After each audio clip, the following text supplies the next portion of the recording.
Good evening, everyone. Welcome to the February 10th, 2021 Anchored STrEAM Academy Academic Policy Committee board meeting. That's rather redundant. My name is Andrew Brown. Meeting is called to order at 5:31. All right. I'm going to start with the academic. Nope, that's not our purpose statement is to ensure the reality of STrEAM aligns with the vision, which is to empower students to be involved learners, critical thinkers, and engaged citizens who are inspired by the natural world. And now we will introduce ourselves. And I realized if you could go back to that slide, Sylvia, thank you. Last month, I did the introductions in my brain. That was in the effort of efficiency. And then I forgot that what happens is the speaker is the one that is seen by the YouTube audience. And that's who we actually want to be seen during the introduction. So we will start there. If you can see the screen, we'll just start there at Teacher Rep Seat A with Lily and work our way on down. If you will pay attention to that and introduce yourself when it is your turn, starting with Lily. Hello, my name is Lily and I just logged on. So how much of an introduction do you want? Just your name. Thank you. Hey, I'm Lily. Hello, my name's Sylvia Beyondich and I'm the secretary. And hello, my name is Sharon Wilson, and I'm a parent rep seat C.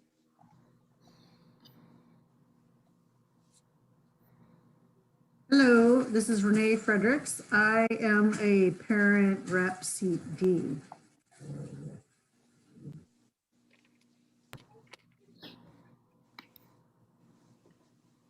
And I don't think Chandra is with us just yet, so she will introduce herself if she gets here during introduction time. Next up is Jen Mickelson.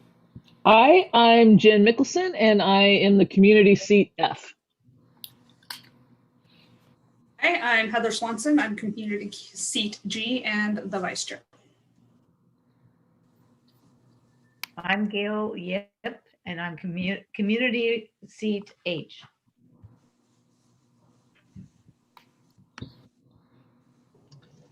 Hello, my name is Jeff Earl, and I'm the community parent seat I.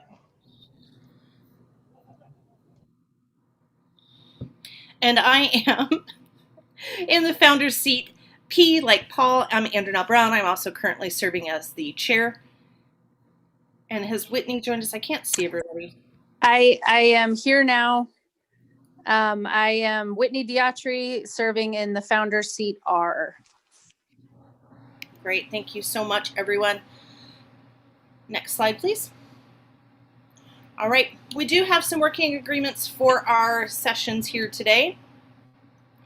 And they are equity of voice, and we do have some structures in place that help us with that. Just note that if you are someone like me, although I will be doing the majority of the talking, I guess that's one of the perks of being the chair, but if you're someone like me who is always willing to jump in first and have something to say, please by all means do that, but also notice if you have jumped in first a few times to leave some space for those who either like a little more processing time or perhaps are struggling to find how to get their mouse to the unmute button. If you could just give a little bit of space for those who tend to be on the quieter side, please. Again, that respectful use of technology. We are all adults. We do know that there are other things going on in our life, and we are almost all of us here on a volunteer basis, and we do so very much appreciate that you are willing to do that. There are some people, Sylvia is laughing at me, but there are some people it's not voluntary for them to be here. Mostly Adam is really the only one. I think there's one person that's not voluntary to be here. Right. You did volunteer to take this job, so it's all voluntary. I love being here, so. Oh, well, yes, you can love to volunteer. And then, of course, commitment to the work, which you obviously all are. We just have covered the fact that we're all volunteers, open to a variety of perspectives. So very grateful for the range of people who are here this evening, and that we're going to respectful use of our time so that we can start on time, end on time. So if you could write down questions during reports or add it to the work session agenda, and mostly that means write them down. Feel free to drop them in the chat. I will not be monitoring that. Sylvia, you have your eyes on that? Okay, thank you. All right. Any questions for our working agreements? Oh, before we move on to the consent agenda, we do have a protocol in place. As soon as I get my screen adjusted so I can see everyone, if you have something you'd like to say, if somebody's talking, you'll notice if you're on screen with us, Sylvia has a 1 up. If you're in the YouTube audience, you won't be able to see this. She has a 1 up. Say if Gail has said, oh, I want to say something too, she looks around, she sees a 1, she holds up a 2. You know, they're all trying to find where I can see them. And then as I'm talking, it's not meant as an interruption. Stop it, Jen Mickelson. It's not meant as an interruption. It is meant as I'd like to hold my place to speak. So the speaker might say something like, okay, I see Sylvia and then Gail. And then I will also be keeping track of who I see would like to speak, which sometimes comes up. All right. With that, moving on to consent agenda. I am just going to trust that Sylvia has whatever that is. Consent agenda is literally the only thing on there is approval of the January minutes and our current agenda. It's both things, right? Our agenda for this meeting and our January minutes. Okay. Can I get a motion? Gail. I make a motion that we accept the agenda and the minutes from last month. Okay. So motion is to approve February's agenda and to approve January minutes. Can I get a second? This is Heather, and I will second. Thank you, Heather. And discussion. All right. And we do need to do roll call. Yes, Sylvia? All right.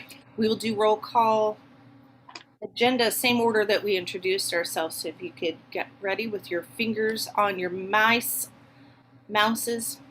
whatever's, trackpads to unmute yourself, starting with handing over to Sylvia. Go. Thank you. Lily Goodman, all right? Yes. Thank you. Sylvia Beyondich votes yes. Sharon Wilson? Yes. Thank you. Renee Fredericks? Aye. Thank you. Chandra, has Chandra joined us yet?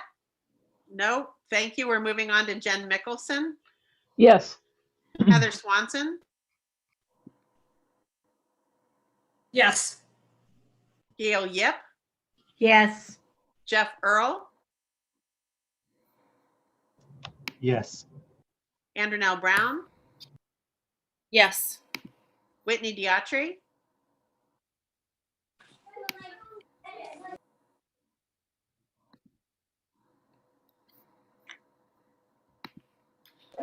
Did you hear me? No, not yet. Whitney Oh, Diatri? sorry. Yes, I'm on my phone and I thought I did the unmute thing, but I didn't. So yes. Thank you. So with one absence, the motion for the consent agenda passes unanimously. Great. Thank you, Sylvia. Whitney, I think the issue is there's a delay. So in next roll call, if you could give it a little bit of time and then give your answer maybe a couple times. Okay, but don't change it in the middle of giving your answer, please. All right. Next up on our agenda, thank you, Whitney. Next up on our agenda then is our guest speakers, persons to be heard, aka public testimony.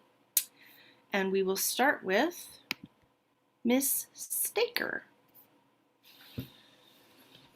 Hi, just to give you a quick introduction, I teach 6th grade math at STrEAM. I've been there for, must be my 4th year now. And I know that a few things that have come up for middle school this quarter and high school specifically is we just got the working Wednesdays back, which is really good. We were talking about it during our staff meeting, just about how we'll be using Wednesdays to be able to Zoom with kids that are hybrid, as well as our students that we have in person. And then kids will still have e-learning Wednesday tasks. And it's a good time for us to be able to communicate with families, as well as follow some safety protocols, having that buffer between days, so that instead of 5 days in a row, kids at school, we have a 1-day buffer to be able to sanitize everything like that. So we are glad that the district decided to keep that. And I know that's something that will be, that STrEAM will be utilizing a little bit differently to meet our needs. So there'll be more on that soon. The other thing that's being discussed, I know for fourth quarter, is that first week back, coming back, teachers coming back the 15th, as well as students. The district is now wanting students to report, all middle and high school students to report on March 15th, which they had originally said March 22nd for students. Just to kind of bring some of the reasons why we would want students to come a week later, is because teachers are hoping to pre-teach students on in-school procedures such as entry, and think about the sixth graders, they've never been in the building, some of them. So I know for Ms. Drager and I, we are talking about how we can hopefully use this week. Teachers report to school. Kids are still Zooming from home, but teachers can, especially sixth grade, show the kids around the school on Zoom, show them around the room where materials are. I plan on giving them their seating assignments so that they know exactly where they are going to be. It's not, we don't want a free for all, like you line up in the hallway and then you come in and try to find your seat. Usually I love that, right? A little mix and mingle, but because of what's currently happening, we want to avoid that. That being said, it was just some discussion at our staff meeting with hoping that our fourth quarter plan can be approved to have that Wednesday, first week back, March 15th for teachers to report, and then March 22nd for students. Sorry, that was a lot of talking. So if you have any questions, feel free to put them in the chat for me. But yeah, happy to be here and report or be heard. It sounds so fancy. It's so fancy. Nicole, thank you so much for being here and putting your voice in the room. Certainly appreciate that. I had this moment today before we move on to our next guest speaker, persons to be heard. I was like, we've never had guest speakers before, and now I feel so grown up. And then I was like, I don't know what expectations to lay on this. I totally was going to mention you have 3 minutes. Anyway, you did great. It was perfect. I think it was right on. And then I didn't start a timer, so it was exactly 3 minutes. Way to go. I saw the time and I almost set mine, but I didn't. So hopefully that was okay. Yeah, you were perfect. Thank you, Chair Brown. I think it's really awesome that one of our teachers came to tell you, the board, how important it is, the decisions you're making on the virtual Wednesdays for the rest of the year, and also that, delaying the start of kids coming in the building a week past what ASD is doing. I'm really, thank you, Nicole, for sharing with the board that perspective, because I think it's really good for them to hear from a teacher. Thank you, Principal Mulkelkey. You have a whole section with your name on it, so if you could save your comments until then, please. Okay, I'll work on that. Listen, I'm a little punchy today, but anyway, I see mostly smiles. All right. Thank you, Nicole. Nikki Morris, you have the floor for 3 minutes. Okay. I didn't time this, so I hope that it will fall into your time frame. But so I wrote this all down because I really wanted to get everything out that I've been thinking for the last year, for the most part. I just really appreciate the STrEAM team this last year when we returned from spring break, obviously, with everything going on. Mr. Mulkelkey and Ms. Beyondich didn't skip a beat. They set up the morning coffee for families and staff and community members, inviting wonderful guests such as Chief Medical Officer Dr. Ann Zink, authors and artists and STrEAM's wonderful cohort teams. I have to say that my participation was not all about the great guests that Mr. Mulkelkey brought in. However, I also appreciated the opportunity to connect with this dedicated group of people, not only as a parent, but as a fellow educator. This group has provided a place not only to access the information and the support, but also a safe and welcoming place to be heard. And I can't say how much that was appreciated at the time, for sure. I'm very thrilled to be part of this amazing school. And I feel that Mr. Mulkelkey has stayed very proactive, advocating for the safety of his students, his families, and the staff by surveying the families and their comfort level of returning to in-person learning. and then taking that information to the board and the district. I feel that the STrEAM teaching team has again collaborated so nicely, has rolled out very engaging educational lessons throughout this last year. And I just want to say that we appreciate the entire STrEAM team for their sincere dedication to their students, families, team, and to our community. So, yeah. And I usually don't need to write this down because it really is, but I just wanted to make sure that I really hit all of the pieces that I thought was so obvious in all of our meetings that we've had and that I've been able to attend. So I'm very sad to say that I don't get to attend any longer because it's during my staff meeting, but yes, I appreciate the opportunity. And when I get a chance, I do sneak over to hear at least the end, so. Nikki, thank you so very much. I was like, where's the Kleenex? Because I know I'm trying to keep it together. So yeah. So. Thank you so much. Thank you, Heather. And I would say what Nikki has, I've spent the last few days, had the honor to go to what's typically called the Title I conference. That is my job with the district, as Title I instructional support coach for secondary schools. And every session that I have been in has been about the importance of social emotional and how our connections are. We're always doing social emotional learning. Every interaction we have with every human being is social emotional. It's just which kind are we doing?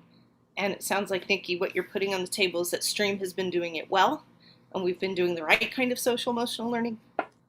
And that echoes what I know Sharon had said at the beginning of the meeting, that while it's not ideal to be in a virtual situation, she said that her family's experience, I could let Sharon speak for herself, but paraphrase for her, that while everybody would prefer to be face-to-face, that STrEAM has done such a good job with the pivot and doing the online that they haven't felt much of a difference because teachers are so connected to their students and the whole school feels like a family and they're making it work. So thank you, everyone who has said those wonderful, gracious words. Okay. Yeah, and we've just really appreciated, you stepping forward, Mr. Mulkelkey, and with the support of the board, obviously, and advocating for us because, we really, I think in a lot of cases, we aren't heard.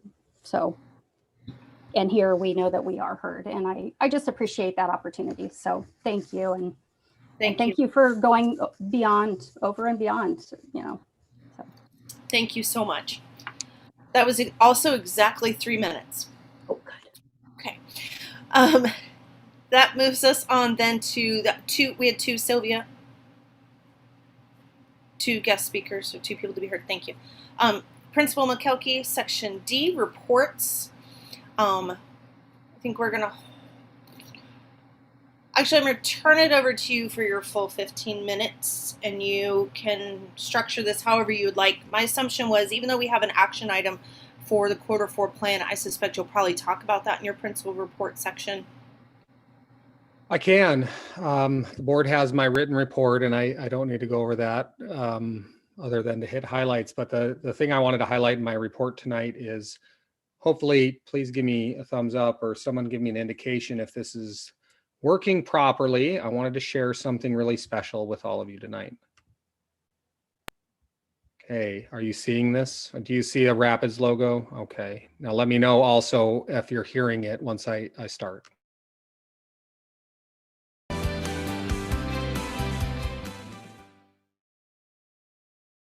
You had it at the end of the video. There you go. I knew I'd mess it up somehow, no matter how much I prepared for this. All right, now we're ready. I want the board to see this. It's really special. Megan Gatlin coordinated all this and put it together, and Robert DeBerry at ASD did this for us, no cost, because we're part of ASD, which is really awesome. Trying again.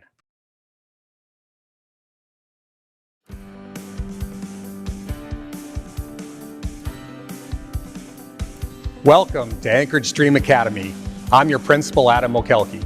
Hankert STrEAM Academy empowers students to be involved learners, critical thinkers, and engaged citizens who are inspired by the natural world. Project-based learning is the driving educational philosophy of STrEAM Academy. We do hands-on, experiential, cross-curricular projects every day. Don't take my word for it. Listen to what our staff and students have to say about STrEAM. Hi, my name is Cullen Goodwin. I am a 7th grader here at STrEAM Academy. I usually didn't like school.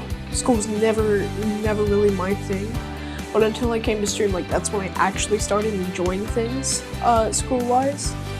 So the teachers are absolutely amazing here. They're amazing people, and they have a genuine love for us kids, and they want to give us the best education they can. Hi, my name is Sawyer. I'm in 7th grade and I'm at STrEAM Academy. I really like how hands-on everything is. Like, you don't read a book about how to do something, you actually learn how to do that thing by doing that thing. My name is Nicole Staker. I teach 6th grade math at STrEAM Academy.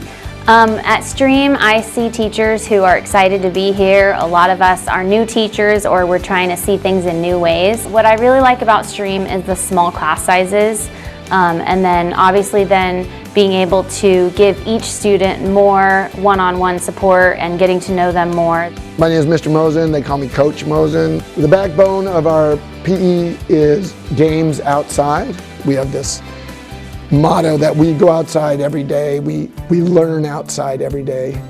And it could be learning the natural history, or it could be PE, learning sportsmanship, team sports.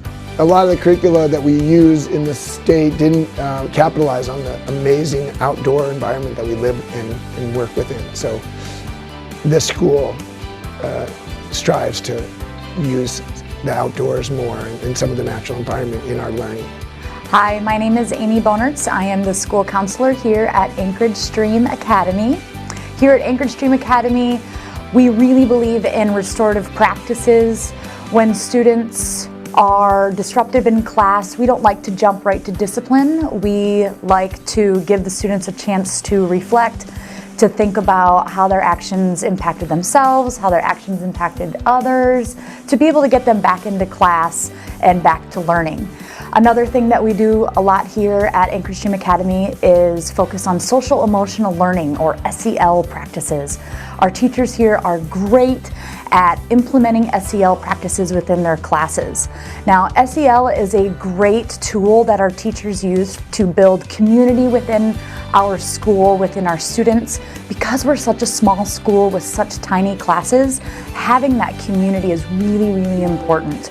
We want to teach students not only to be high achievers in academics, but also high achievers in society. We want them to be engaged learners and engaged citizens within their community, not just here at STrEAM, but then also here in Anchorage. I am Laura Ashley Coleman. I teach English Language Arts here at STrEAM Academy. So STrEAM Academy is an amazing school. We get to explore and do project-based learning. You get to learn how to do cool stuff in real and authentic ways. Every kid who comes through here feels a little nervous to get started at first, but we set them up for success. We make sure that the structures are there, they're learning the processes, we provide them support every step of the way. And middle school is a tough transition for every kid, but here at STrEAM we really work to help them feel less stressed, like they're a part of a family and they're a part of a group. My name is Sylvia Biondich. I'm the administrative assistant at Anchorage STrEAM Academy. What's so special about STrEAM Academy is that we meet every child where they are and yet still hold them to high expectations. We teach all of our classes at the gifted level, and all of our students strive to that and they meet those goals. They get to go outside every day. They get to learn through project-based learning, and when we say that we have a STEM focus, it's more of a STREAM focus because we add research and arts into it, which makes it the perfect program. STREAM Academy is the school that I would have chosen for my kids if it had been around.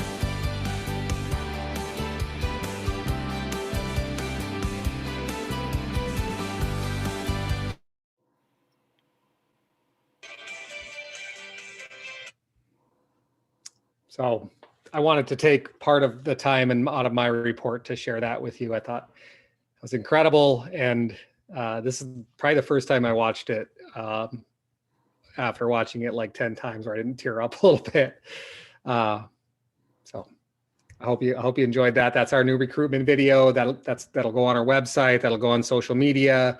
We'll be able to share that for open houses. We'll be able to share that with other schools, with families who are interested in STrEAM and get that out there. Please, if you have an opportunity, pass on some kudos to Megan Gatlin. She coordinated all that, put that together and made that happen. And she deserves all the credit for that. So I hope you enjoyed that. With whatever little bit of time I have left for my report, board members, you all have my written report. And so I won't go over everything in detail. The big things right now are tracking our assessment and engagement data so that we are watching, seeing how that data reflects what we know about online learning and that, how effective our staff has been with that. And it does, the data reflects that. Some of the things I shared right now, we're at 84% assignment completion rate. So we track all of the assignments and assessments and the rate that those are completed by our students school-wide, and it's 84%. It's good data for you to know. I do want to give a little special shout out to Ms. Staker because she's here. That assignment completion rate has lots of variables depending on grade level and class and subject and teacher and other things. So this is definitely not a judgment on anybody else because I promised them I wouldn't look at that data individually and compare, and I don't. But however, I think it is fair and okay to point out Mrs. Staker has a 98% assignment completion rate so far this quarter. She is just, her teaching partner described her as relentless. She is relentless and hounds and what did you say? Nicely bothers, Nicole? How did you put that? Nicely harassed. Nicely harasses. She nicely harasses her 6th grade students to get their math assignments and assessments done. And she just really has dug in and dedicated herself to being effective, like all of our staff. Nicole really wants to be effective with online teaching and learning. She takes it really seriously, and 98% is pretty darn good. So thanks, Nicole. I'm glad you were here and you could get that shout out in person. So the other thing before I talk about 4th quarter plan is just to be aware of, enrollment and lottery numbers. I want to share this with you because I'm excited about this. We are at 155 students enrolled right now. And this time last year, we had 139 students enrolled. And so I think that's significant. That shows our continued growth. We projected at 150 students this year. So not only were we closer to 160 for count for funding, but we're still holding strong at 155 students. We had 54 students in the lottery so far.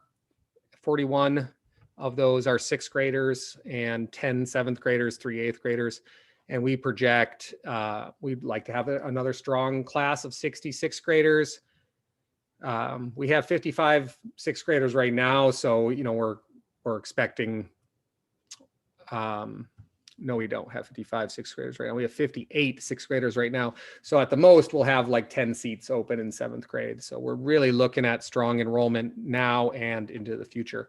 And just a plug, please continue to share. Even if all you do is see our recruitment stuff on social media and hit share, it makes a difference because everyone in your circle then sees that. Everyone in your circle then sees the lottery information and whatever Sylvia and I have crafted to try to encourage people to apply. We want to keep that enrollment going strong.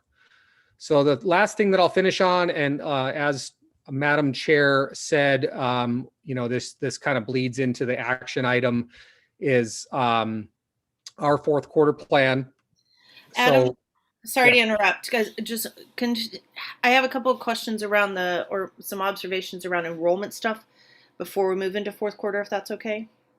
Sure. I just wanted to notice a couple of things. If you could scroll down to the numbers grid that you had there.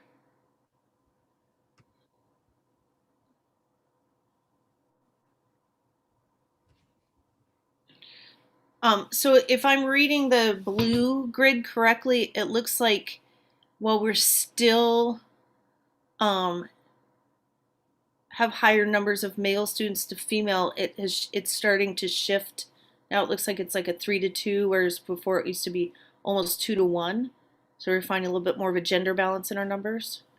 We're starting to get better. I mean, it's still 92 to 63 school wide. It's still, you know, have more heavily towards boys.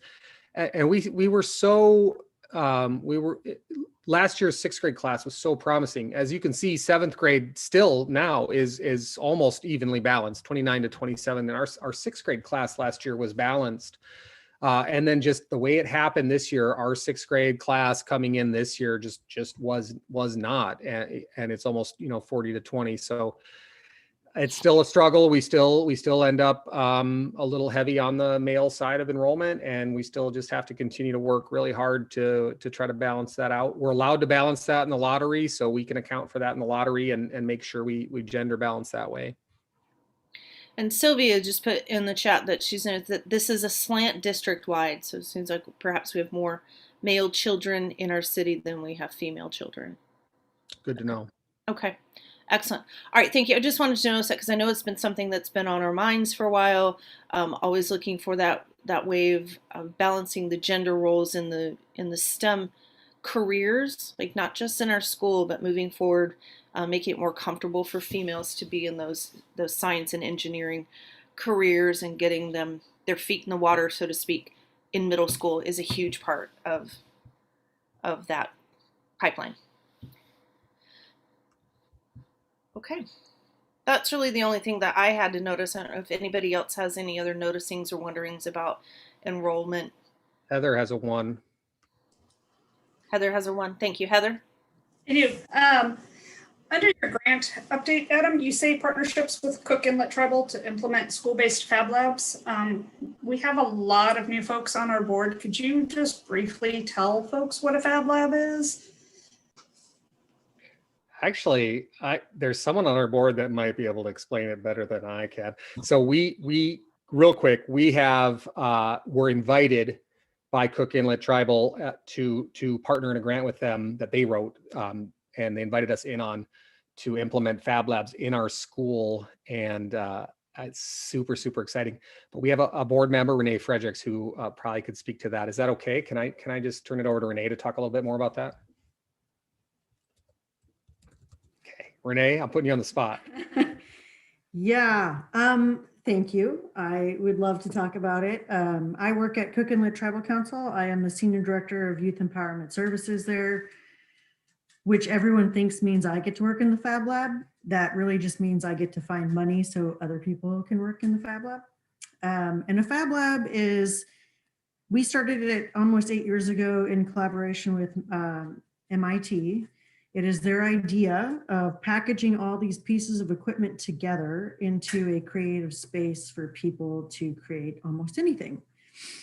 So what we have at our Fab Lab are 3D printers, laser cutters, what I commonly refer to as a router on steroids. It is the ShopBot that can be cutting out something as big as a full piece of plywood.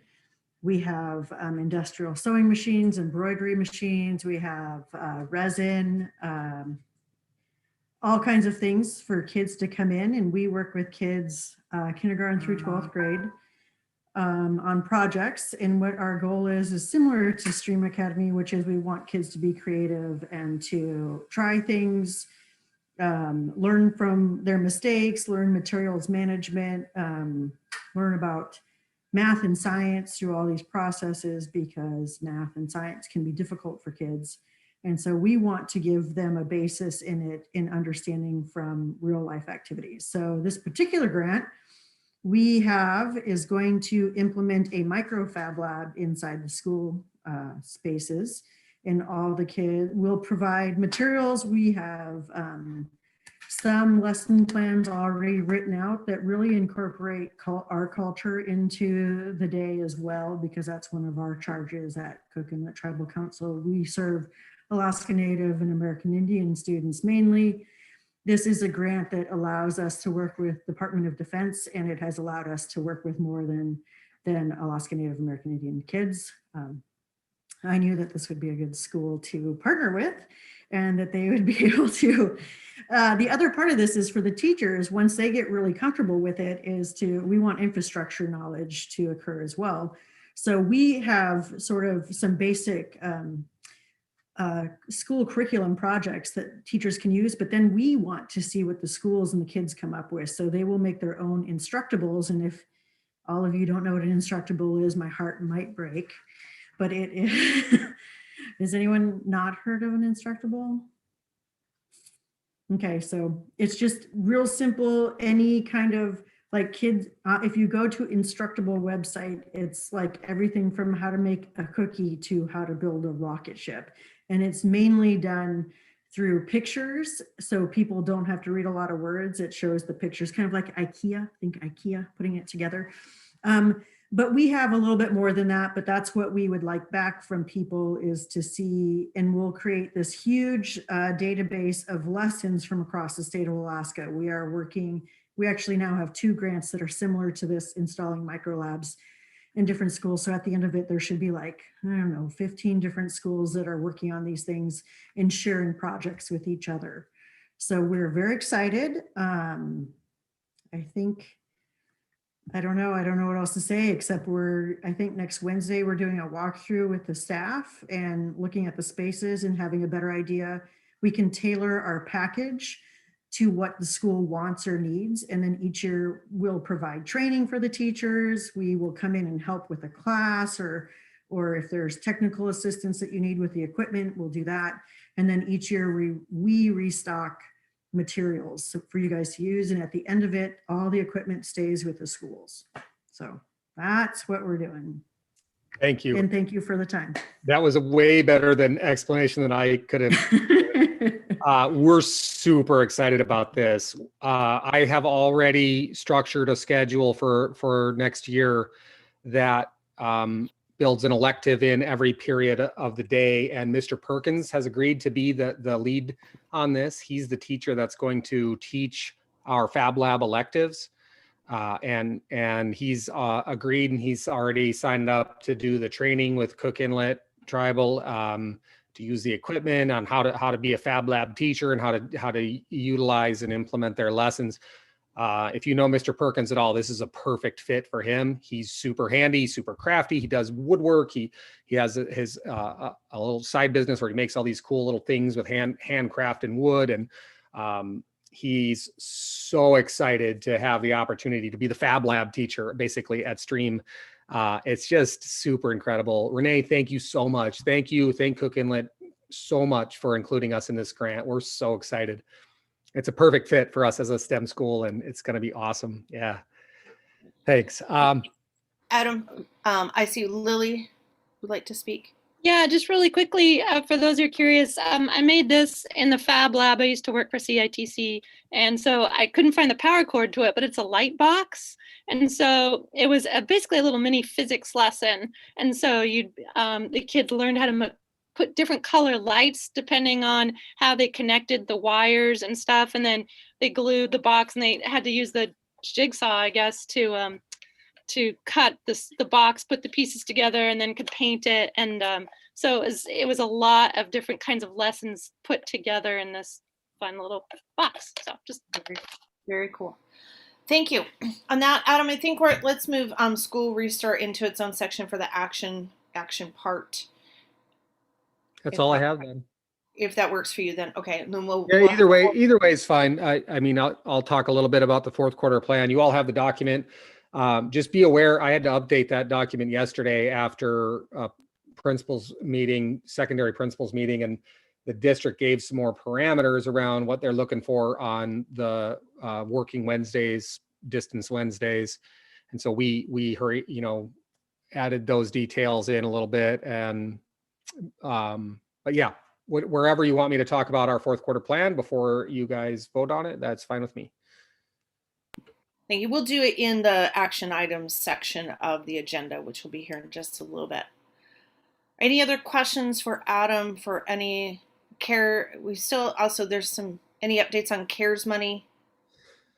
Just wasn't not prepared to share a lot on this because I'm not ready. But I am okay telling the board we got I got notification today on the additional ESSER funds. You may have heard that schools are receiving this additional ESSER 2 funding from the district. Anchored STrEAM Academy will receive about $175,000 in those additional funds. We have until the end of 2022, probably a little bit into 2023, to expend that $175,000. And there will be strings attached and parameters. And again, I just got this today and I had a really busy day, so I'm not prepared to really speak to that much more than to give you that little preview. I will, I have to build a budget for that money and I'll bring that budget to the board for their approval before we submit that budget to the district. So I'll be working, in the coming days, next week, on how we can use those funds and bring you a budget at the March meeting for you to approve for that, if that timeline is going to work out. And I'll have a lot more information about that then. All right, thank you. How much CARES Act money do we have left before this shot of money, Sylvia? We just bought some more stuff with CARES Act recently. We're working on spending it as it's appropriate to allocate.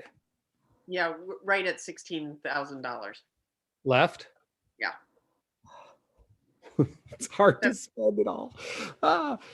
It's hard to, for us. It's been actually difficult to spend it. We have all of the PPE you could possibly want, and if we had 1,000 more kids enroll, we'd have enough PPE for all those kids too. Right, a happy problem to have, it sounds like. Sylvia? Yeah, we have plans we will spend all of the money from that grant. We will not let any of that money go to waste. Yes, thank you. Good point. We do have plans for that. Okay. All right. Any other questions for Adam, Sylvia, about principal's report facility? Assuming health and safety report has not changed either. Just one item in the health and safety plan changed after discussion with our staff, and just the practical application of having students in the building and teachers in the building, for learning labs. We had in our original health and safety plan that students would stay in one classroom and would not move. And what we've realized is that's not practical and it's not necessary, because their teachers would be interacting with both classes anyway within their cohort pairs. And so the teachers asked me, could they please switch between just those two teachers? So they would only move between their two primary teachers, just two classrooms. And that's way better for teachers to not have to carry everything they do across the hall for one period. And so after, and what I realized is, if we have a case and have to quarantine a class, because those teachers would have both taught that class and both taught the other class, we would still have to quarantine both classes in that pair. So that defeats the purpose of having them stay in one room. So the short of it is, we'll allow them to go to between two rooms, and it'll be way better for those teachers in that cohort pair. That's the only real change, other than like updating it to match the current health mandates and the district mandates. Great, thank you. Jen? I just have a question about that, Adam. I saw that in the report, and I went into the health and safety plan and I was looking at it, and my question is this, especially with the classes now switching, which I think is a good deal. You said that if on page 11, it talks about any COVID-related exposure, positive test with close contacts at school or other incidents will be reported to the principal immediately, and the principal will submit the ASD COVID report and take subsequent action, including notifications. Could you expand a little bit about the notifications, what ASD is telling you, or how those notifications are going to happen, that kind of thing?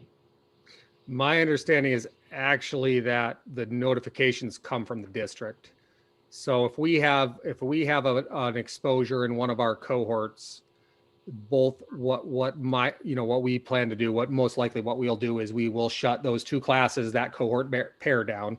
So if Nicole has a student in her math class that's a possible, exposure to the rest, then we'll not only have to shut down that class, but also the science class and Miss Drager, those teachers and those classes will go to quarantine and go virtual. But Sylvia, am I right? That what I understand is that the notifications to families and so forth on that will come out from the district first. Then I can follow up with an announcement that, we've had an exposure in one of our classes. Those classes are quarantined. The rest of classes will continue.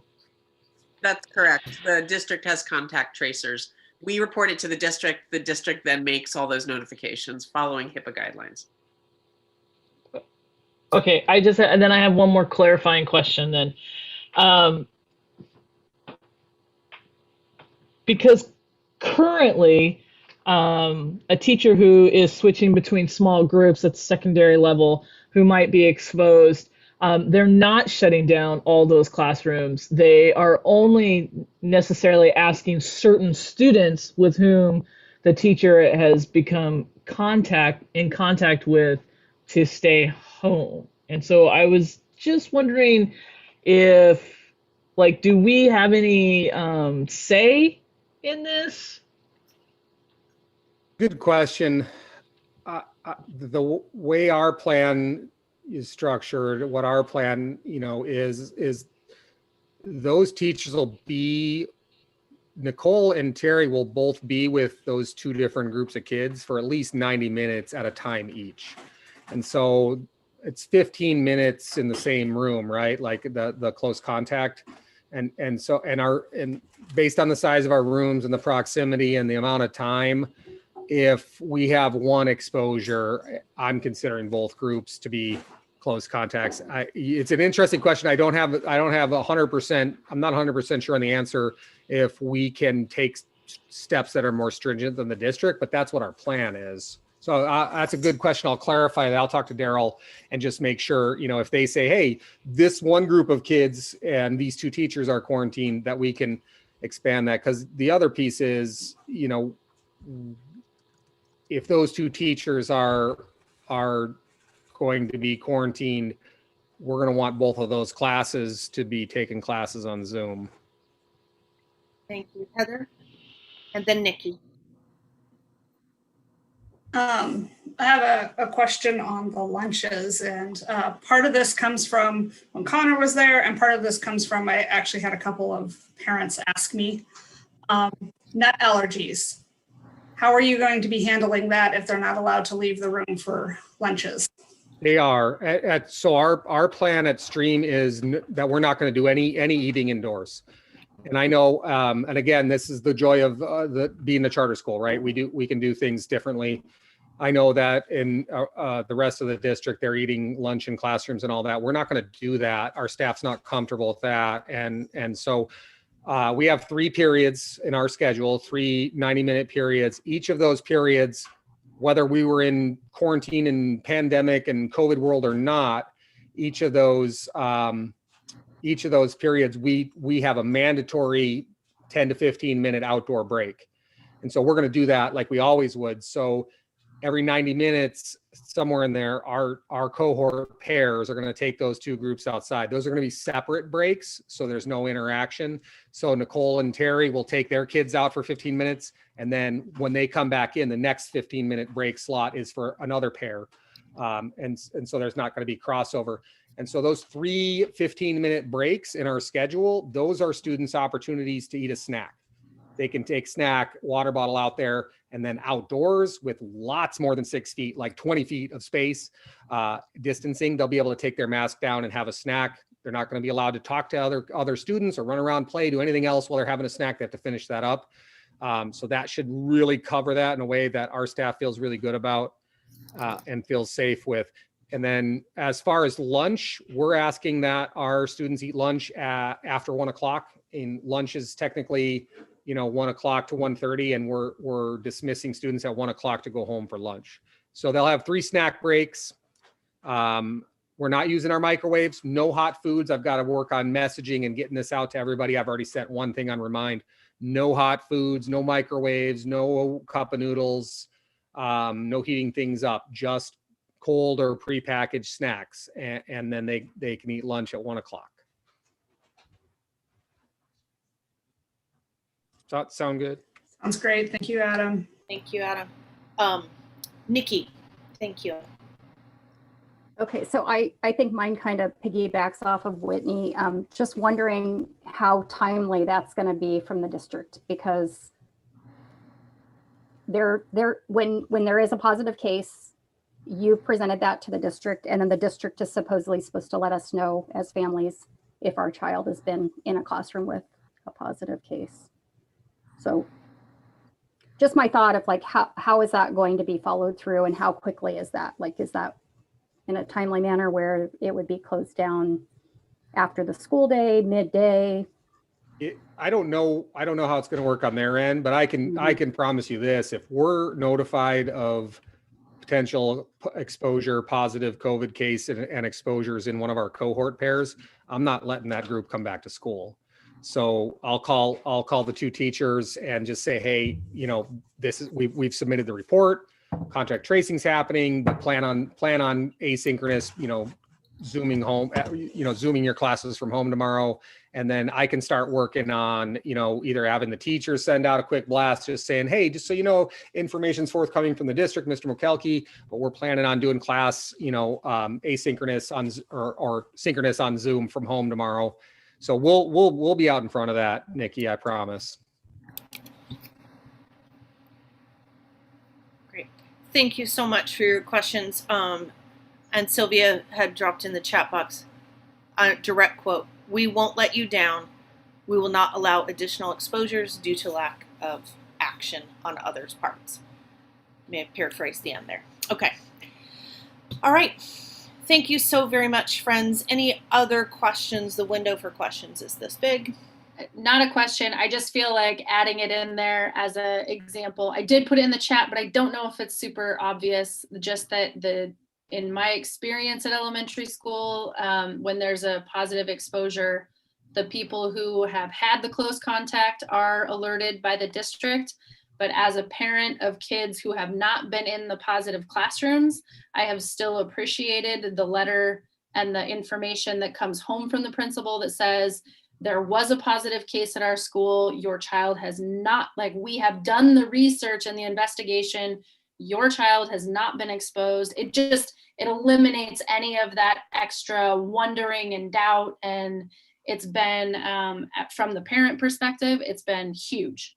And I'm sure from a management side, it's also huge to be able to kind of, you know, it just inspires confidence that we have done our due diligence on the school side and it's safe. Yeah, you know? Thanks, Whitney. It's good to hear from somebody who's been through it already, because, you know, this is going to be new to us, but I appreciate that. Great. Thank you. Again, window for other comments or questions this big.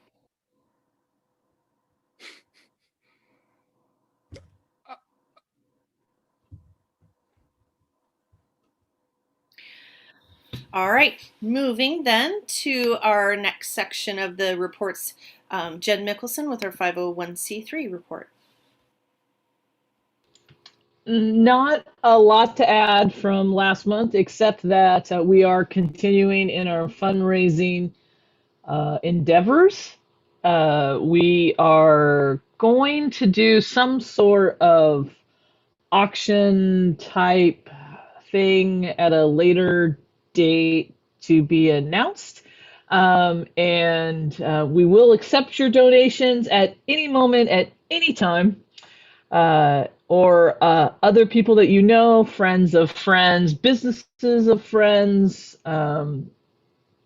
take their money and run and give it to us, and we will send them a tax donation receipt. We did get all of that out, so if you did give in the net last year, you have gotten your tax donation receipt, and Sylvia still has a few mugs left if you really need to drink your coffee out of a better coffee mug. And you are all invited to our next meeting, which all of a sudden escapes me, and I don't have I usually have like multiple screens and calendars up, but I don't even have it up, but Sylvia will let you know. And oh yes, and the Pitas for Purpose is March 28th. So please go get a salad or a pita sandwich from any pita pit here in town. We will be given a portion of all of the proceeds of that day.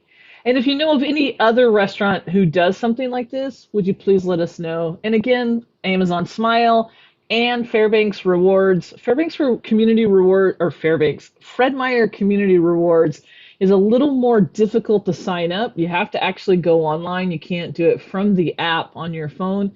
But I did all of that the other day. And it also told me my last year how much the charity got from me from Fred Meyer's, which was almost $100. So, please change your Fred Meyer rewards card over to STrEAM Academy if you feel led to do so. I'll take questions if you have it, but I probably don't have any answers, but there's plenty of people on the screen who do. Adam? Adam. My question is, can I have a moment to say how much I really appreciate our 501c3 board and the work they've done this year? You guys are incredible, and you're doing an awesome job of raising money, and it's super cool, and I'm just tickled by it. So my question is, can I just have this second to say thank you so much? Yes. So it looks like Pitas for Purpose, March 28th. The next 501c3 meeting is February 18th, so a week and a day. Maybe. Calendar math. It's bad. 5 to 6 p.m.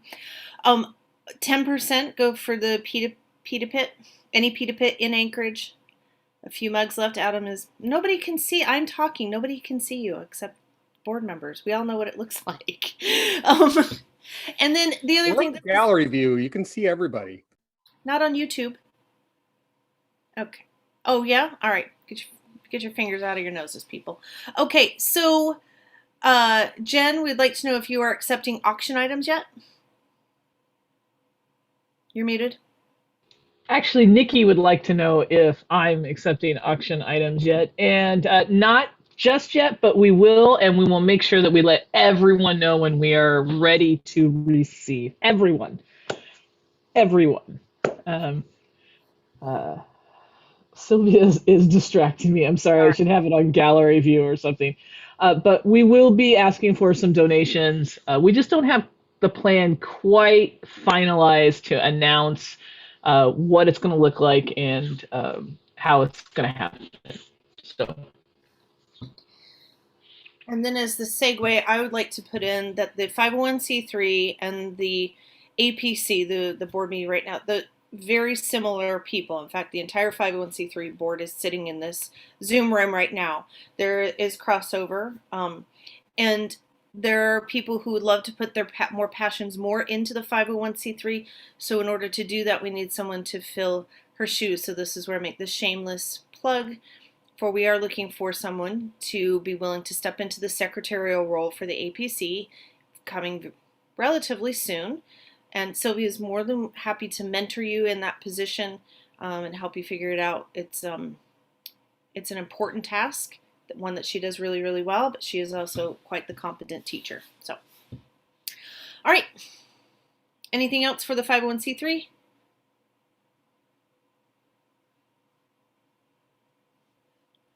All right. That leaves us with the staff liaison report. Lily. Thank you. Well, I sent my report over, so you should have that as part of all the meeting notes. But I have some things I want to share with you that are separate from the report, mostly highlights and what the teachers have shared with me. But I wanted to start off by telling you that we really launched, thanks to Mr. Mulkelkey's vision, the learning labs that are going really well. We're really seeing success with students. I have 3 in my room on Mondays, and the students are way more engaged. They have their cameras on, they're speaking, they're typing answers in the chat, and it's a big bonus. So thank you for making that happen. And by the way, I'm getting my vaccine tomorrow, so I'm pretty excited. It is on our way. Safety, we are getting there, folks. All right, so I just got back just right before this meeting. I've been helping out with the ski club, and those of you who are on the 501c3, I thank you so much for helping to make these skis available. So many of these kids are running around and it says STrEAM on their skis.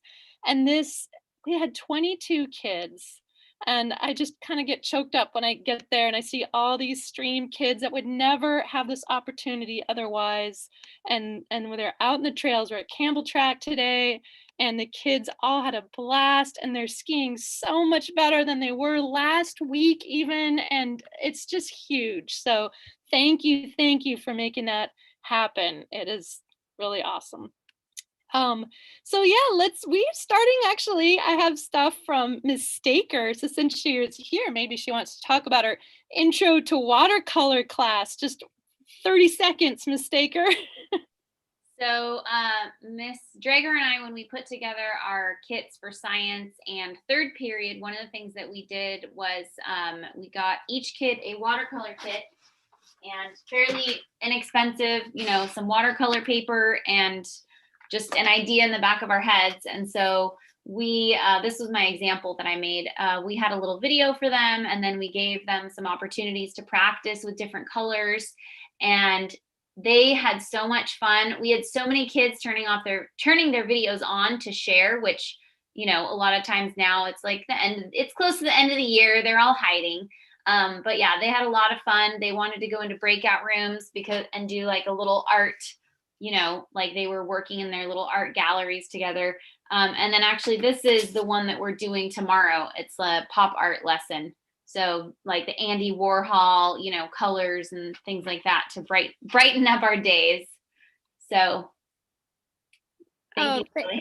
Thank you so much, Ms. Staker. I just loved seeing this art, and thank you for sharing it. So yeah, that's what's going on in that cohort. And then it's always fun to get some excerpts from what the teachers are sharing with their students. And in Miss Koldeman's class, they're still talking about culture and film, and they were talking about the importance of themes, and she got some solicitations from the students. Why do we need to learn about theme in school? And it was fun to see this response. Theme is important because I think it helps you understand the storyline better. I think we should learn about it because without understanding theme, you wouldn't understand the point of whatever you're watching or reading. It's important to understand what's happening and why it matters. So getting those kids to think, imagine that. Mosen and Perkins have been doing perspective drawing, and they shared some slides, just a couple of all the slides they shared. So fun. I love perspective drawing, and it really ties into STEM. And so here's some pretty cool excerpts of what they shared. That's one of my things I really love teaching is perspective drawing. Kids get really engaged with this. This is super nice examples.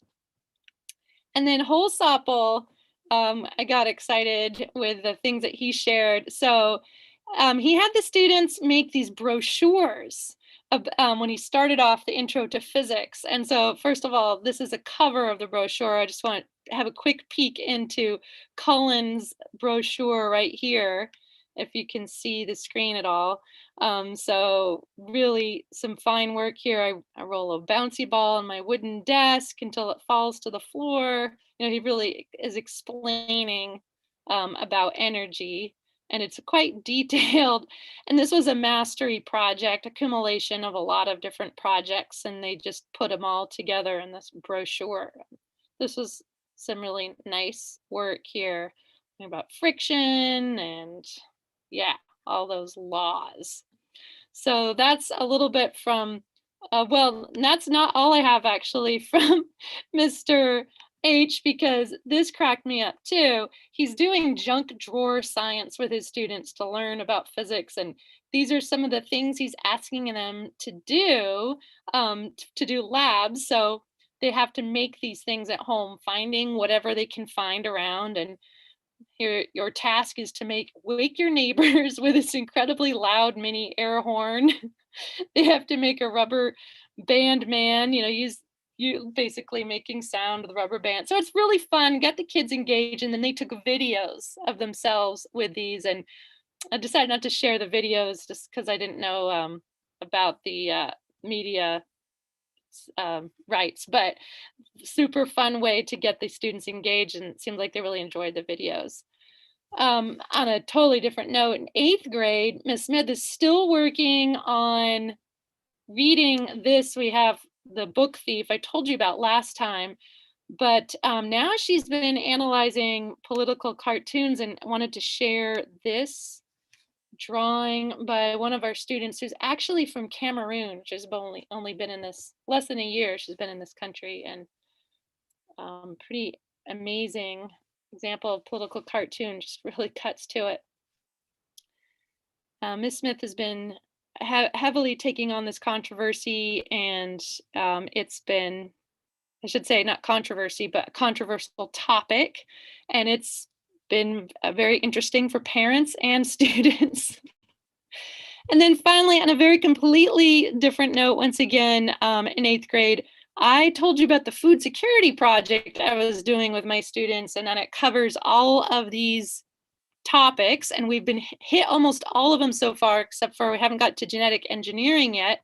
We have a couple guest speakers tomorrow. We're hearing about subsistence from Ayu. She's one of our parents who's active in the Native community, and she's going to be talking about subsistence. But I wanted to show you a couple of these, if you don't mind me stealing a little bit. This is one of the students, they had to learn about where their lunch comes from, and they had to track their lunch from where it was grown all the way to Alaska. So this is a student's smoothie, and she found that the raspberries came from Chile. She had blueberries from Serbia, and the organic almonds were processed in California. They had to figure all this out, and then they had to calculate the distances. And she found that her smoothie traveled over 23,000 miles. And then she calculated the CO2 footprint of that smoothie and was alarmed by how much CO2 she put out just for that smoothie, and adding up the distances. So that was kind of a lot of different things we put in there. And then for geometry, I just had to show you to this. I thought this was pretty fun. The students were learning about circles, and we looked at farmland shapes, and the students had to study which of these shapes, ways of using the center point irrigation method was the most efficient. So they had to calculate how much unused space is in each one of these farmland shapes and see which one had the least, which was the most efficient. And so that was a fun, so they got to do some fun uses of their geometry there. So lastly, I wanted to show this one. They learned how to graph circles, and we had a lot of fun doing art with that as well. This really shows us students how adept she is with understanding the equation of a circle. So Bonarts and Gatlin are starting the school improvement project with a leadership lab next quarter. So they'll come in and tell you more about that. And I wanted to tell you that Ms. Bonarts has information about high schools on her website, and it has a listing of the school tours. So that's really important if there's any 8th grade parents to know about that. And lastly, I don't have to show you the school recruitment video because Mr. Mulkelkey already did it. So thanks for letting me have more time to Sorry, brag Ms. about Goodman. the kids. I didn't mean to steal your thunder there. No, it was great because then I got to spend more time bragging about all of our teachers and what they're doing. Thank you. If there's any questions, let me know. Take them. And Mr. Mulkelkey has a question. First, a comment. You've taken the role of the staff teacher liaison on the board to a different level, really. And the presentations you've given and the way you've put these together and the information you're sharing from teachers is just incredible. Thank you so much. It's like really, really cool. And then my question, Ms. Goodman, is I got this book in the mail on Amazon. I heard about it last week or a week ago, and I got this book. I'm just wondering if you've read this and if you know anything about this book. It's called Candle Sparks. I ordered this on Amazon, and I'm gonna start reading it pretty soon, and I'm just wondering if you could comment on that. I'm all exposed now, but you just have to know how many years ago it was when I wrote that. If you look at it and are shocked, because Fair enough. Fair enough. I'm still finished excited. writing it in what, 95 or 93, something like that. So, So when I was graduating from high school, it's good to know. Good perspective. Thanks, Ms. Goodman. I mean, there couldn't be a more perfect sentence to put Adam. Thank you for sharing that, Principal Mulkelkey. Sylvia has a question or a comment. Oh, no. Okay. Yes, what Adam said, Lily, thank you so much. I've said this to you before. I will not ever cut this section of the APC short because it is truly what fills our buckets, and it is the best recruitment for our school, truly. So thank you for bringing your joy and your personality and representing your colleagues and our students really, really well. So thank you. All right. With that, then, we are going to move on to the Strategic Plan Committee report. Oh, that's me. So my apologies. First, I'm going to start with the apology. Those of you who have agreed to be on the Strategic Committee, it was one of those things where last night as I was drifting off to sleep, I realized the email I thought I had sent did not get sent because I was waiting for some emails. So I apologize for the late notice on that. I'm so glad so many of you can make it tomorrow. If you're unable to make it, something comes up, no worries, we will get you caught up. Dr. STrEaM has all the information with the UMI project. She is coordinating this for us, and we'll have all the information for us to do the data collection that will set up the APC to move forward with the strategic plan. We have a meeting tomorrow from 2 to 3, and then again on Friday the 26th, also from 2 o'clock to 3 o'clock. Recognize that timing, there is no perfect time. If it is a perfect time, we should probably all be asleep. So thank you again for your willingness to participate in that. And I am exceptionally excited about the number of our teachers who are willing to jump on that and learn more about the school, even though they're inside that, and really dig into some data, which can be a little bit scary at times, but I'm glad that they're willing to step into that and appreciate that. Any questions about that process or what we're doing? Okay, good, because I would have to tell you, I'll get back to you because I know exactly as much as you. We've talked a little bit with Dr. STrEaM. She really is the mastermind behind the strategic planning of this, and she is coordinating all of the work for us and the process that we'll be going through. So, all right. With that, then, if you need to wiggle your rear in your chair just a little bit, we're going to hand it back over to Principal Mulkelkey to talk about fourth quarter reentry plan. Thank you, Madam Chair. You all have access to the fourth quarter plan. The gist of the plan is really the piece that's different. What you're voting on, to be really explicit and clear, what you're voting on that's different from ASD's plan are two things.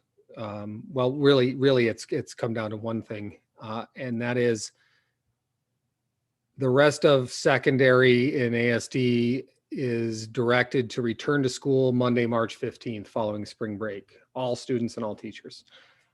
Our plan, the proposal that I have submitted to you, that I've asking you to vote on tonight, is that our teachers return to the building Monday, March 15th, and they begin their fourth quarter classes, and they teach those on Zoom. And they teach those, and students stay home, and to allow that transition and that buffer that, Ms. Staker testified tonight, that's so important in so many ways for our staff and for our students, for safety, for reacclimation, for reentry, orientation, for so many reasons. And Ms. Staker did a great job expressing, from the teacher perspective, why that's important. So really, that's the difference. The other piece of the fourth quarter plan I want you to know, and I want parents to know, is you have 4 options, basically, 2 of them with us and 2 of them with the district. And so I'll talk about the 2 that matter. The 2 with us are, you can have your child return in person 4 days a week, and Wednesday is a working Wednesday. Teachers will set up a Zoom schedule so that all students will be able to connect with them and on Zoom on Wednesdays. I haven't determined what that'll look like yet. I'm not following the district schedule for that. I'm talking to our staff and seeing what'll work best for our staff and our students. Our staff know, and they'll give me some direction, some guidance on that. Nicole and Terry stayed on after the staff meeting today to talk to me and give me ideas on that. And then the second option that matters is your child at STrEAM can stay with STrEAM as we've promised from the beginning of the school year, as we've promised all along. You can stay with STrEAM. You can stay in the classes you're scheduled with the teachers you're scheduled with, and do your STrEAM classes virtually and not have to come into the building if you're not ready. And no harm, no foul, no penalty. We'll absolutely do everything in our power to make that work well for them.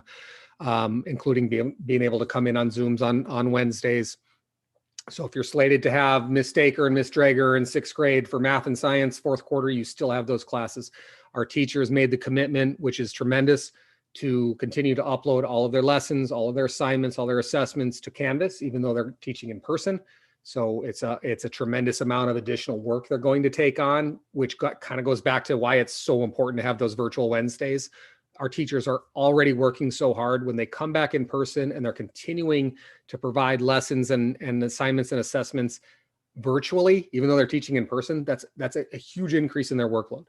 And so if you hear any narrative out there or have any doubts about the importance of staying virtual on Wednesdays, they really need this time. And honestly, our teachers are oftentimes doing more work and working harder and busier on Wednesdays than they are on the other days in a lot of ways, to be honest with you. I mean, you can ask Nicole or Lily how many Zooms they had today. I had 4 or 5. Our teachers, I think, are averaging 5 different meetings on a Wednesday, not to mention their collaborative planning time and everything else that they're prepping. So those are the big pieces. You can return to school in person 4 days a week on the 22nd of March, Monday, March 22nd. You can keep your child home and they'll still be in STrEAM classes with STrEAM teachers connected, doing the same lessons that the kids are doing in the classrooms, doing the same assignments that the kids are doing in the classrooms. And what's really cool about that is you're not locked into that. Our families that are choosing STrEAM, we call it per the district direction, we call it STrEAM hybrid. Our families that are staying virtual, that are doing STrEAM hybrid, you can re-enter at any time. So if 2 weeks into the 4th quarter, your family decides that something has changed, your family decides they're ready, or there's vaccinations, or are there other things that change that are different, you just call me and say, hey, tomorrow I'd like them to start coming in person. It's that simple. They have math, they have science, they have Miss Staker, Miss Drager, so on and so forth. They come in, they just start doing those classes in person. So I think it's a good plan. I think it'll work really well for our families. It protects our families. It gives you that buffer. It gives you options. I think it'll work well for our teachers. And I'm asking you to consider this proposal and approve this tonight. The other 2 options I'm supposed to mention are you can do ASD virtual and still stay enrolled with STrEAM. You won't lose your seat. You take classes through the district, through the ASD virtual program with ASD teachers, not our teachers.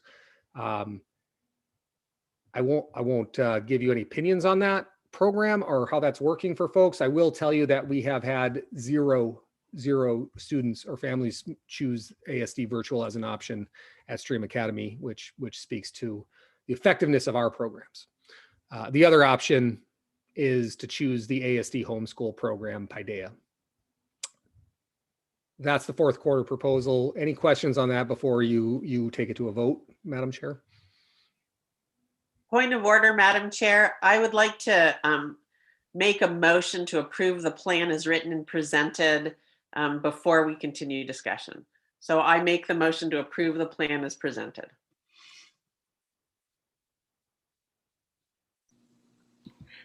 I think you took the words out of my mouth, right? We have a motion to accept the plan as presented. Do I have a second? Second. Okay. Second from Whitney. Thank you for being willing, Sharon. Open for discussion.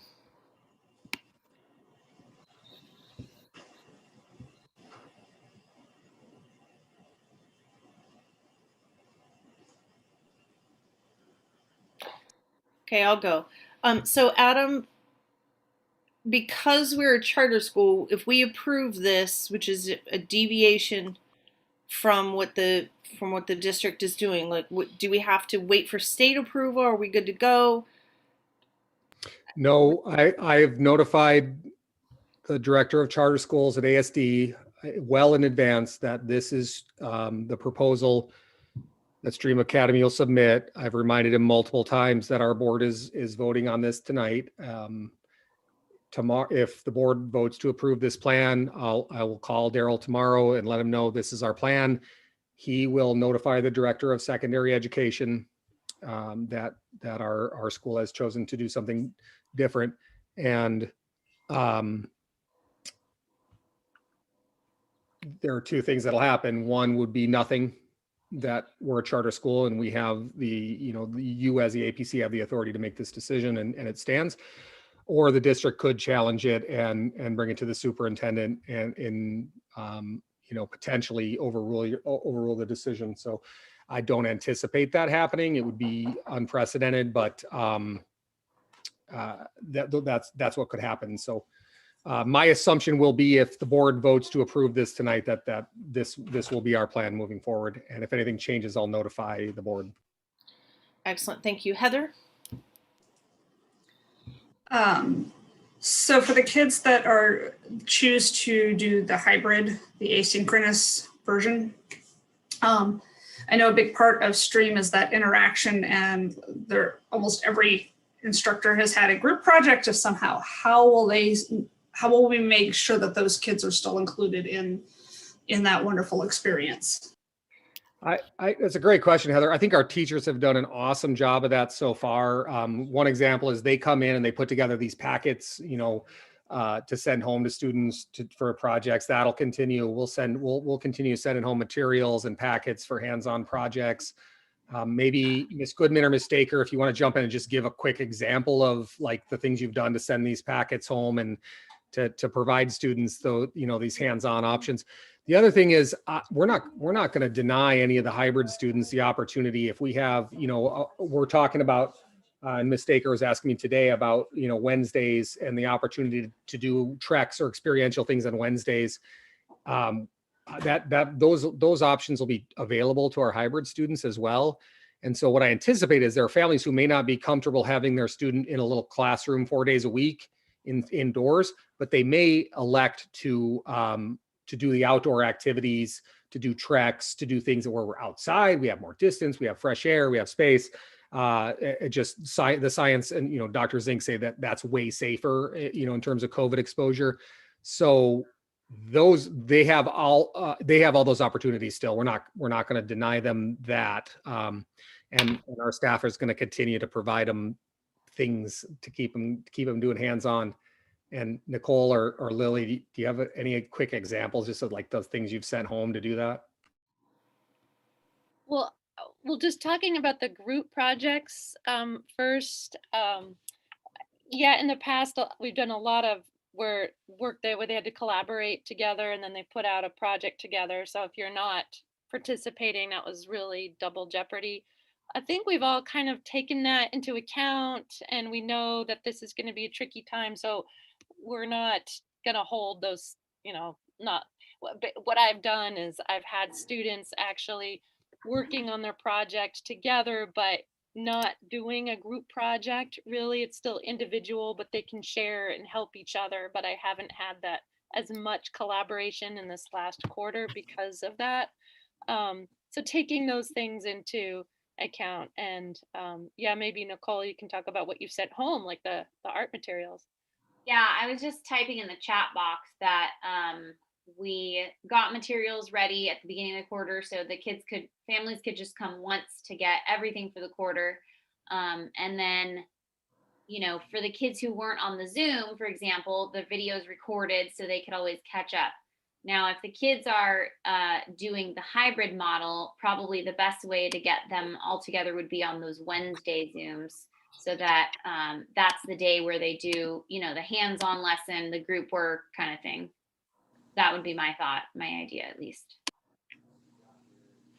Thank you, Nicole. there's probably still some logistical parts of that to be worked out, but do have a mind on it. Heather, did that answer your question? Okay. Absolutely. Thank you. Thank you. Any other questions for Principal Mulkelkey before we move to vote?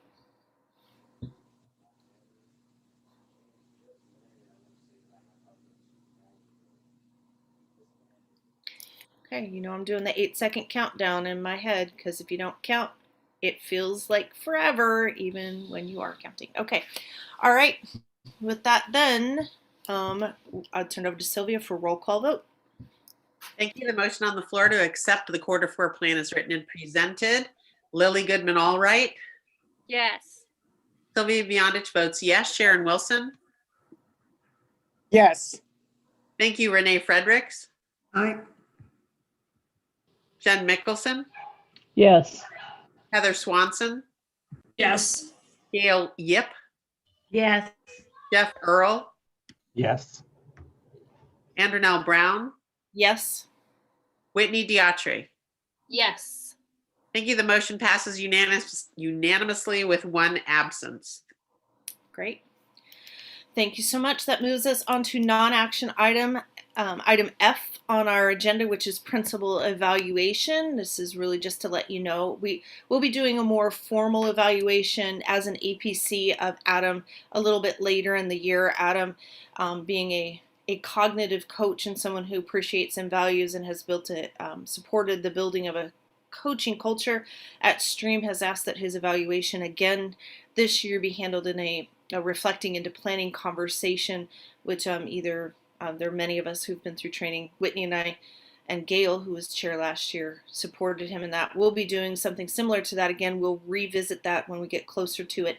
In the meantime, though, because the structure is that legally Adam has to have someone who is his supervisor provide his official evaluation for the school district. We provide ours. We hire or fire or let Adam go. That's the APC's vote. But there is an official school evaluation that has to happen at the school district, and that is done through Daryl Vincic, who has been at many of our meetings. And I will drop in the chat box for the APC. We do have to provide a time and an opportunity for APC members to provide comments to Daryl. So I've dropped both his and my email in there. So as chair, if you have comments that you'd like to send forward to his official evaluator, if you could send those to both Daryl and to me. If there were anything contentious, we probably would handle that differently, but I'm not anticipating anything contentious. Don't do anything contentious between now and the end of February. Oh, and please do that by the end of February.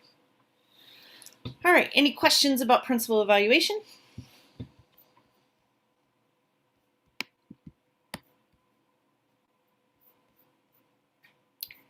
Great, thank you.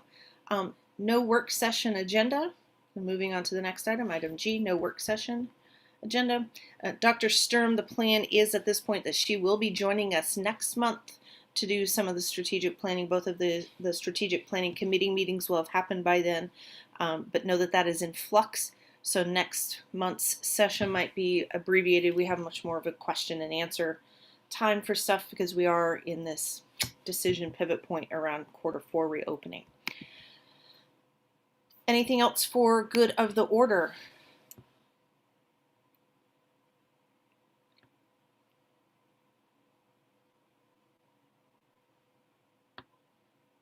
I appreciate that everybody is shaking their heads at me while I do my silent countdown. I appreciate that.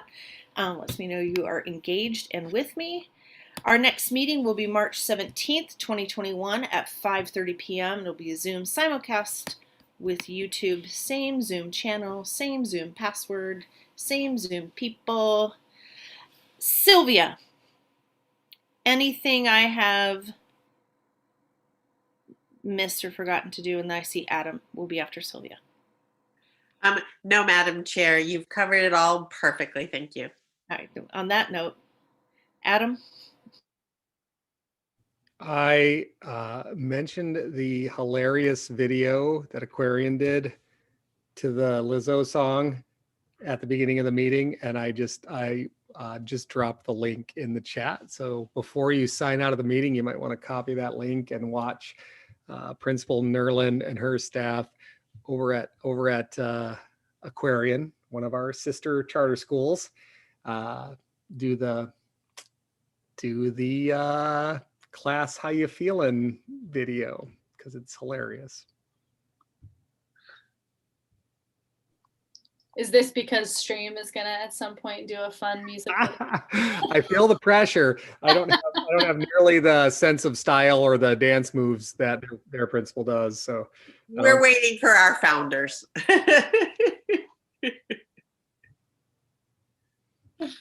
Game on, challenge accepted.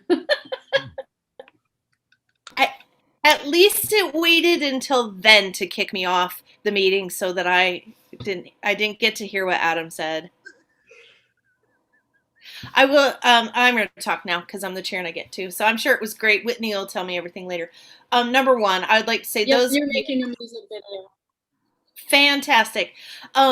So I would like to say to everyone, I give Adam a little bit of grief. I kind of elbow him in the ribs. I do think of Adam a little bit as like a big brother, an older brother, even though he's younger than me.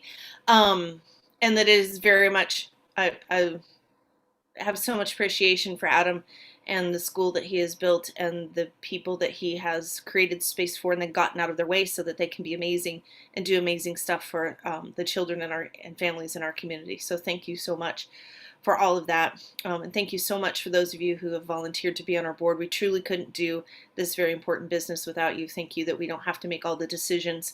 That's not just doesn't sit on the shoulders of a few, that we get to share that responsibility and that love. Next time, Jeff, you may speak next meeting. Okay. On that note, he didn't say a single word the whole time. He's the only person. True professional. There was nothing to say tonight. Everything was fine. You did all the talking for us. All right. Thank you, Dr. Earl. See how I changed it to doctor? You're welcome.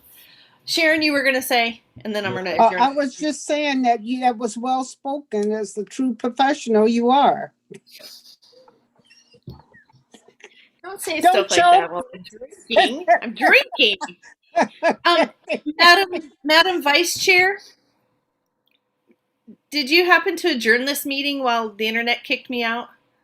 I had not, so. All right, on that note, at 7:03, meeting adjourned.